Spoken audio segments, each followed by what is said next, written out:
One of my biggest pet peeves is people not properly training their pets, okay? Especially if I run past somebody's house on my morning run or anything like that.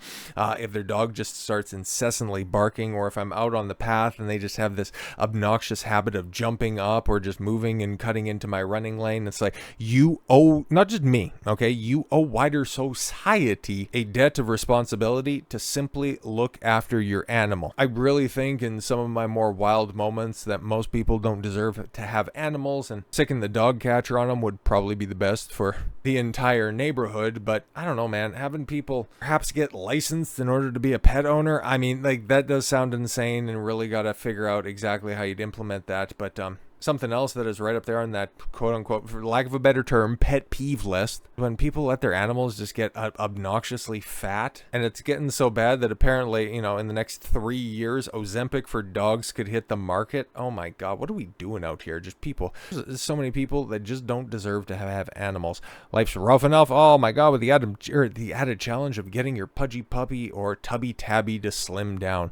America's obesity crisis extends beyond humans. Studies suggest around 60% of dogs and cats nationwide are overweight. The consequences are far from fluffy. Those extra pounds can lead to serious health issues, sky-high vet bills, and fewer years with your furry friend. Like, I mean, I cannot tell you, especially out on a run, different times of the day, how many just overwhelmingly fat dogs that I see, both in somebody's backyard and then also out for a stroll. But then you take a look at their owner and it's like, yeah, no, totally makes sense, right? So pharmaceutical companies are sniffing out new territory, tapping the same science behind blockbuster weight loss drugs like Ozempic and Wegovy to develop similar treatments for pets. One biotech firm, Okava, expects to roll out the animal-friendly version by the end of the decade, hoping to give your portly Pooch or hefty house cat a chance at a leaner, longer life. Additionally, vets have pushed lifestyle changes to slim down pets. Yeah, exactly. Like taking them for a walk and making sure that they're adequately but not overly fed. But getting Fido to cut back on treats isn't always a walk in the park. Yeah, it is. You just don't give them to them. Ta-da! It's that fucking easy. Caloric restriction or fasting is one of the most well-established interventions for extending the lifespan and improving metabolic health in dogs, but it's also one of the hardest to maintain. Okava CEO Michael Klotzman said in a statement earlier this year. Really, it shouldn't, actually. To address the problem, Okava and Vivani Medical are partnering to develop OKV119, a long-acting implant designed to support weight loss in dogs and cats.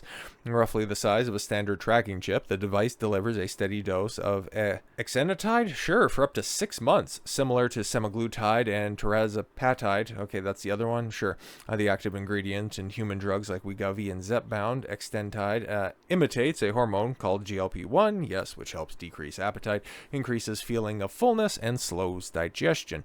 OKV119 mimics many of the psychological effects of fasting without requiring significant changes in feeding routines or disrupting the human-animal bond that often centers around food. But don't worry, your pet won't go on a hunger strike.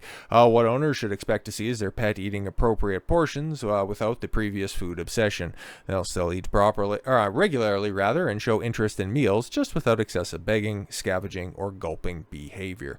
Early studies in cats showed promising results. Small doses of extenditide helping felines reduce their caloric intake and shed at least 5% of their body weight over 112 days. Cool.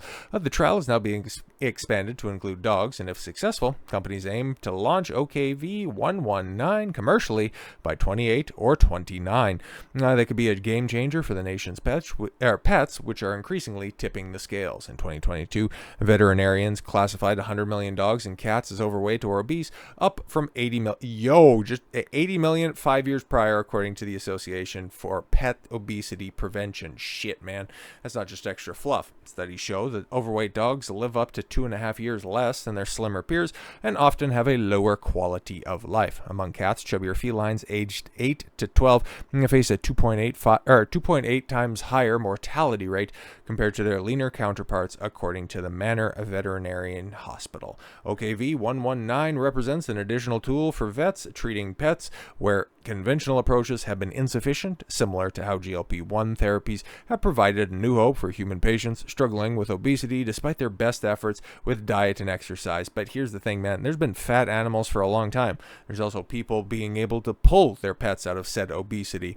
What's the problem? Oh, right. We're just simply capitulating to the lowest common denominator. So yeah, if you got an animal that looks like that, stop filling up the dish so high. Stop giving in to their every desire for all of the treats all of the time. And then also get their fat ass out there and likely get your fat ass out there to go ahead and shed some goddamn weight. So with all that said, thank you all very much for the gift of your time. I've been Don Consuelo. I want you to follow your gut and get after it. Take care, everyone.